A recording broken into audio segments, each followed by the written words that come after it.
Halo Bray, kembali lagi di Gaptek.id dan di sebelah gua udah ada dua NVMe SSD berkapasitas 512 GB dan keduanya punya range harga di 400 ribuan. Dan salah satunya ini adalah dari brand favorit gua, yaitu adalah Cube Gaming yang biasanya casingnya selalu gue puja-puja ya kalau gue lagi bikin racikan PC. Dan gue cukup penasaran sama NVMe SSD ini sekaligus juga dengan NVMe SSD dari Apacer, yaitu adalah Apacer AS2280P4. Untuk yang Cube Gaming ini namanya adalah Cube Gaming CG8 512 GB. Nah, tanpa perlu basa-basi lagi, gue akan langsung bahas saja kedua NVMe SSD ini dan gue akan bandingin juga. Semoga bisa membantu kalian untuk memilih NVMe SSD yang memang budget. Oke, kalau kita bicarainnya soal packaging, dua-duanya packagingnya hampir mirip-mirip. Nggak ada keterangan yang banyak bu gitu ya, bahkan nggak ada kertas-kertas tambahan apapun di kedua NVMe SSD ini. Ya salah satu cara untuk memangkas budget produksi juga salah satunya ya tentu ada di packaging ya. Jadi packagingnya standar-standar aja. Jadi kita langsung lompat ke NVMe SSD-nya. Gua akan mulai dari Cube Gaming CG8 terlebih dahulu. Nah, untuk NVMe SSD dari Cube Gaming ini dia menggunakan controller dari Maxio MAP1202. Controller ini banyak digunakan oleh brand SSD asal China. Salah satunya itu ada Colorful CN600 juga berdasarkan di websitenya ya. Controller ini sebetulnya bisa menghandle sequential speed hingga 3,6 GB per second dengan random 4K hingga 500K IOPS. Tapi itu berdasarkan datasheet dari controllernya. Kalau dari NVMe SSD-nya atau dari produknya itu sendiri, si Cube Gaming ini nggak ada klaim apapun untuk yang 512 GB.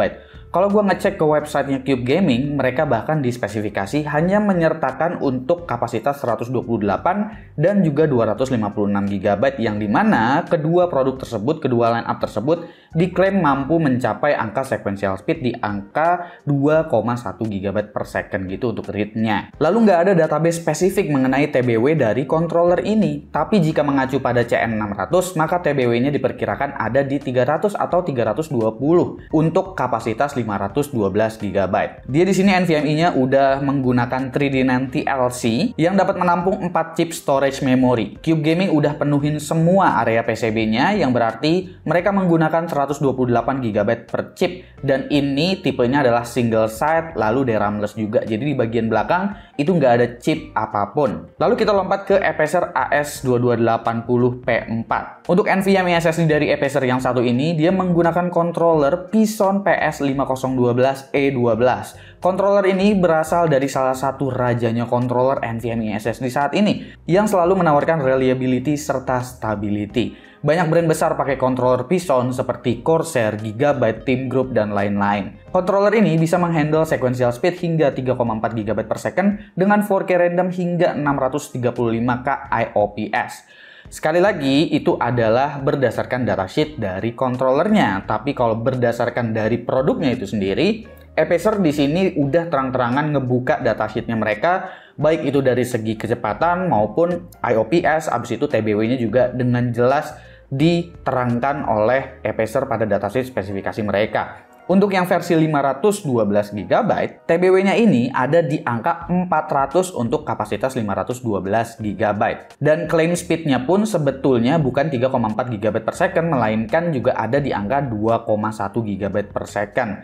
Jadi klaimnya ini mirip seperti Cube Gaming yang versi 256 GB sebetulnya. NVMe SSD-nya menggunakan 3D90 LC dan DRAM-less juga. Apacer hanya menggunakan 2 chip storage di sini yang berarti di sini 2 kali 256 GB dan single side. Jadi dibaliknya kosong, nggak ada apa-apa. Jadi kalian juga sebenarnya harus tahu bahwa controller dari NVMe SSD itu bukan mencerminkan NVMe SSD-nya bakalan bisa berjalan dengan speed tersebut, melainkan itu adalah batas atas yang bisa dicapai oleh NVMe SSD-nya. Jadi kalau controllernya mampu, belum tentu NVMe SSD-nya mampu. Jatuh. Kita masuk aja ke sistem pengujiannya. Gua di sini menggunakan motherboard Z690 Aorus Master seperti biasa dan pengujian kedua NVMe SSD tanpa menggunakan heatsink sama sekali ya. Karena NVMe SSD budget seperti ini umumnya digunakan pada PC budget yang biasanya motherboardnya juga belum memiliki heatsink. Kita mulai dari sequential speed terlebih dahulu melalui Crystal D Smart. Kecepatan tulis bisa dibilang berimbang, akan tetapi kecepatan baca di sini Cube Gaming jauh lebih unggul ketimbang Apacer AS2280P4. Nggak nyangka aja gitu kalau versi 512GB-nya ini bisa punya kecepatan baca seperti ini. Karena kalau gua ngecek di YouTube udah ada beberapa orang yang nge-review untuk NVMe SSD dari Cube Gaming yang versi 128 atau 256GB. Kecepatannya hancur parah, sumpah. Hancur parah, bahkan di bawah klaimnya, di bawah 2,1 GB per second untuk sekuensialnya. Tapi yang 512 GB ini bisa mencapai angka sequential speed yang sangat-sangat bagus untuk Cube Gaming ini. Tapi kalau kita bicara random 4K Q1 T1 untuk read dan write-nya, ini masih di Crystal Disk Mark. Kecepatan tulis Apacer jauh lebih cepat di sini, yang menandakan NVMe SSD dari Apacer akan terasa cepat untuk penulisan file-file kecil yang jumlahnya sangat banyak. Ini berguna untuk produktivitas seperti saat encoding video, install software, dan mengekstrak file yang dikompres. Hasil berbeda ketika benchmark dengan Atto ini, di sini NVMe SSD dari Cube Gaming kelihatan kurang begitu konsisten. Kecepatan baca bahkan bisa diungguli oleh Apacer. Tapi kecepatan tulis dari Apacer ini konsisten menunjukkan kecepatan yang bagus. Menandakan SSD dari Apacer ini cenderung jauh lebih stabil untuk kondisi transfer data seperti apapun.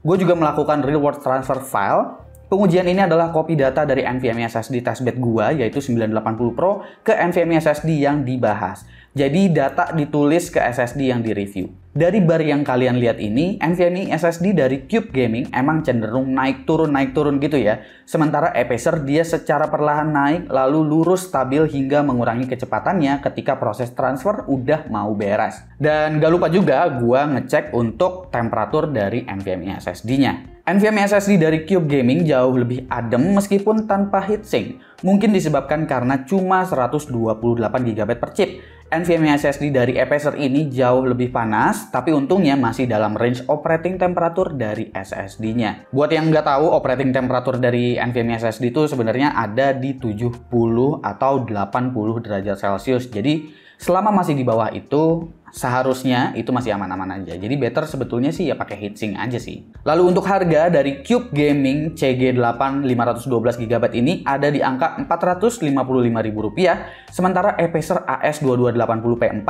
ada di angka Rp489.000. Keduanya punya garansi 3 tahun dan full replacement. Jadi kalau kenapa-napa itu kalian diganti baru. Tapi data tentu nggak bisa recover ya, maka dari itu perhatikan NVMe SSD ini baik-baik. Ya, sebagai pemain baru, Cube Gaming emang nampak cukup kompetitif di sini. Tapi perlu dicatat bahwa Cube Gaming saat ini belum memiliki datasheet detail mengenai SSD mereka, yang menandakan quality control dari NVMe SSD ini belum jelas seperti apa. Di tes gua mungkin hasilnya ya bisa sebagus itu sequential speednya terutama ya, tapi mungkin belum tentu di kalian karena Cube Gaming sendiri nggak memiliki datasheet apapun untuk versi 512GB ini. Jadi gue takutnya si Cube Gaming NVMe SSD yang 512GB ini masih agak-agak gacha, takutnya seperti itu. Sementara Apacer emang udah berpengalaman di industri memori. Mereka bisa memberikan konsistensi yang lebih jelas berdasarkan hasil tes tadi. Dan udah berani klaim TBW yang kurang lebih bisa sedikit menggambarkan reliability produk ini seperti apa. Jadi kalau untuk gue pribadi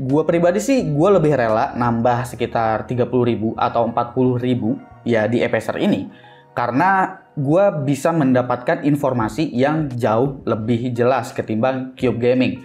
Emang keduanya punya garansi sama-sama 3 tahun dan full replacement. Tapi kita kan bicaranya soal data nih ya. Data kita tuh penting juga gitu karena ditaruh di storage kita. Kalau misalkan NVMe SSD-nya dalam umur yang pendek tiba-tiba cepat rusak kan sayang aja gitu. Data kita nggak bisa ke-recover juga. Memang kita bisa tuker baru kapanpun gitu ya untuk NVMe SSD-nya. Tapi untuk durability dan reliability ini adalah dua faktor yang memang perlu diperhatiin untuk NVMe SSD yang biasanya memang agak sulit untuk menentukan ini NVMe SSD awet atau enggak. Bahkan gue nggak bisa bilang untuk Cube Gaming ini nggak awet, nggak juga. Bisa aja ini awet, karena kalau kita bicaranya reliable, ya kita harus pakai dengan jangka waktu yang panjang terlebih dahulu. Tapi kalau kita ngelihat dari konsistensi, di luar speed, sequential speed ya, tentu Apacer di sini jauh lebih mendominasi ketimbang si Cube Gaming. Cube Gaming di sini untuk versi 512GB Seenggaknya di pengujian gue kali ini, gue harus tekenin itu karena gue takutnya ini gacha. Karena gue lihat yang versi 256 dan juga 128 nggak seperti itu gue lihat di YouTube. Lebih dari TV. Jadi ya mungkin gue bisa merekomendasikan NVMe SSD dari Cube Gaming ini apabila kalian sekedar butuh NVMe SSD murah sebagai backup gitu ya. Misalkan ya taruh di enclosure untuk backup tapinya NVMe SSD, bisa ambil yang ini. Tapi kalau buat dijadiin sistem PC atau mungkin NVMe SSD-nya sering dipakai file access gitu ya, untuk nulis, untuk baca, terlebih lagi untuk nulis sih, misalkan untuk exporting video gitu ya.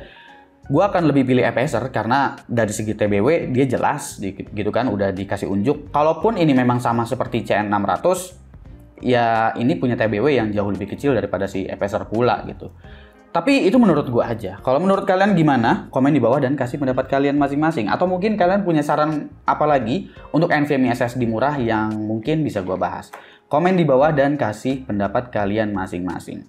Terlepas dari itu semua, kedua NVMe SSD ini tetap lebih bagus daripada hard disk kalian itu.